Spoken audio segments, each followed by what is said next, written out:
یہاں یہ بات بھی واضح ہو کہ متقی کی اولاد اگر ظلم اور بغاوت پر قائم ہوگی تو اللہ تعالیٰ کا دوسرا قانون چلتا ہے پھر، اور وہ برکت اور حفاظت اٹھا لیتا ہے۔ بس حقیقی متقی کی اولاد اس نیک تربیت کی وجہ سے، ان دعاؤں کی وجہ سے جو اپنی اولاد کے لیے کرتا ہے،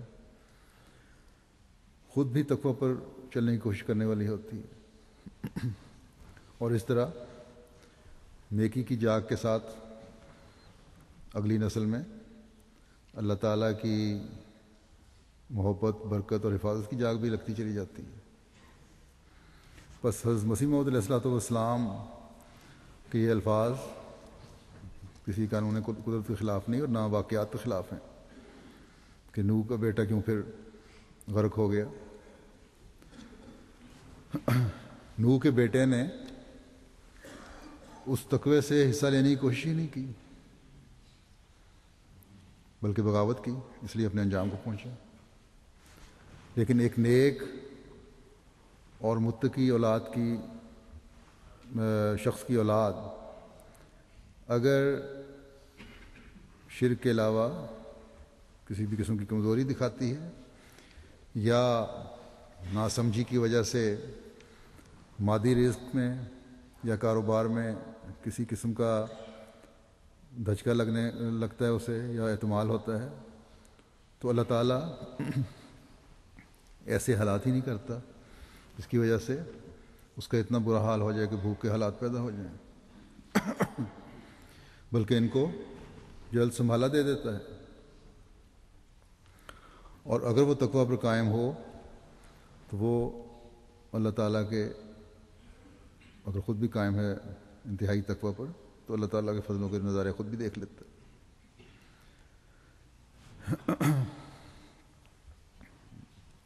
پھر بعض اوقات بعض لوگ کہتے ہیں کہ ہم نمازیں بھی پڑھتے ہیں، دوسری نیکیاں بھی کرنے کی کوشش کرتے ہیں، مگر ہمارے حالات بد سے بدتر ہوتے چلے جا رہے ہیں۔ یہاں ایک بات ہمیشہ یاد رکھنی چاہیے جو شروع میں بیان کی حضرت مسیح موعود علیہ الصلوۃ والسلام نے، کہ اللہ تعالیٰ کی نظر میں متقی ہو اور اس کے لیے بڑی کوشش کرنی پڑتی ہے۔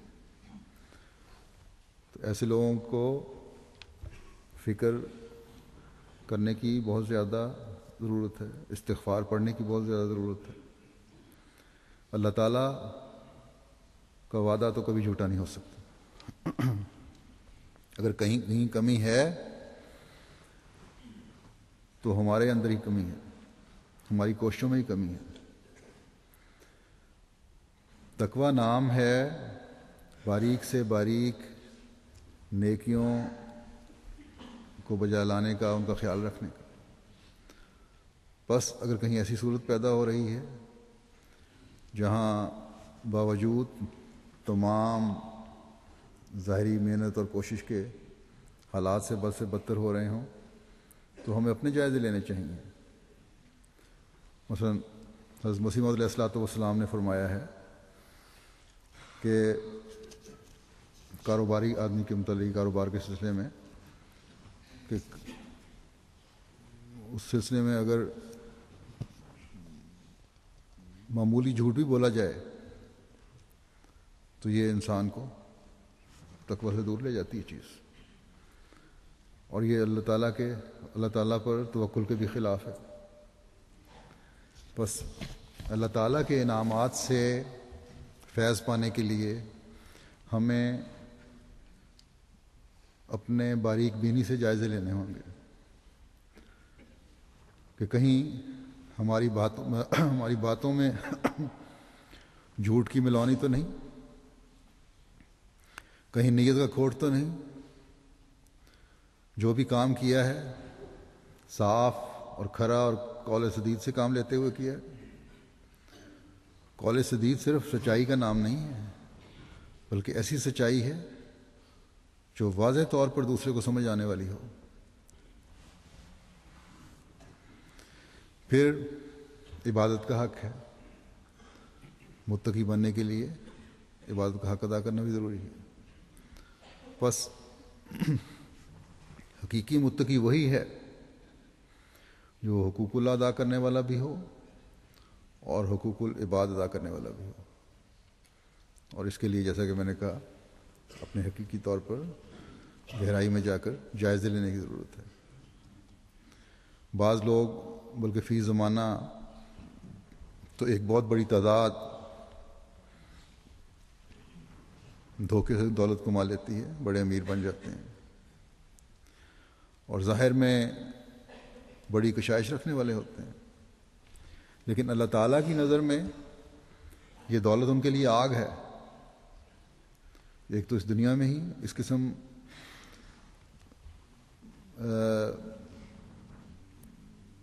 یہ لوگ ہر قسم کی آگ میں جل رہے ہوتے ہیں، بیماریوں کی صورت میں ہے، مقدموں کی صورت میں ہے، یہ اور تکلیفوں کی صورت میں ہے، بلاؤں کی صورت میں ہے، اور یہ دولت پھر ان کے لیے بے چینی کا باعث بنتی ہے. دوسرے آخرت کی آگ ہے. خدا تعالیٰ اس سے بھی ڈراتا ہے. بس یہ جو ان کی دولت ہے یہ کوئی قابل رشک چیز نہیں ہے جس کی طرف ہماری نظر ہو، ایک مومن کی نظر ہو، بلکہ یہ خوف دلانے والی بات ہے. لیکن مومن کے لیے جب رزق کا ذکر اللہ تعالیٰ فرماتا ہے تو بابرکت رزق کا ذکر فرماتا ہے. اصل مقصود ایک مومن کا روحانی رزق ہے جو ہر چیز پر مقدم ہوتا ہے، اور اس کے نتیجے میں اس دنیا میں بھی اطمینان قلب نصیب ہوتا ہے، اور مرنے کے بعد بھی جو دائمی ٹھکانہ ہے اس پر بھی اللہ تعالیٰ اپنے وعدہ فرماتا ہے، اپنی رضا کا، اپنی جنتوں کا. بس ایک دنیا دار کے معیار اور ایک مومن کے معیار کے بہت مختلف ہیں. جس کو خدا تعالیٰ کی رضا مطلوب ہو وہ دنیا کے پیچھے نہیں دوڑتا، بلکہ دنیاوی مادی رزق کو بھی خدا تعالیٰ کی رضا کا ذریعہ بنانے کی کوشش کرتا ہے. قرآن کریم میں اللہ تعالیٰ مومن کو بغیر حساب کے رزق دینے اور کافر اور دنیا دار کے لیے اس دنیا کی آسائشوں میں ڈوبنے کا ذکر کرتے ہوئے فرماتا ہے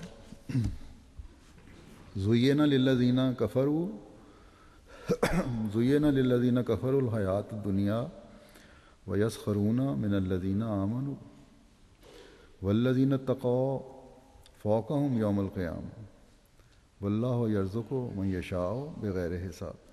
کہ جن لوگوں نے کفر کیا ان کے لیے دنیا کی زندگی خوبصورت کر کے دکھائی گئی، اور یہ ان لوگوں سے تمسخر کرتے ہیں جو ایمان لائے، اور وہ لوگ جنہوں نے تقوی اختیار کیا وہ قیامت کے دن ان سے بالا ہوں گے، اور اللہ جسے چاہے بغیر حساب کے رزق عطا کرتا ہے.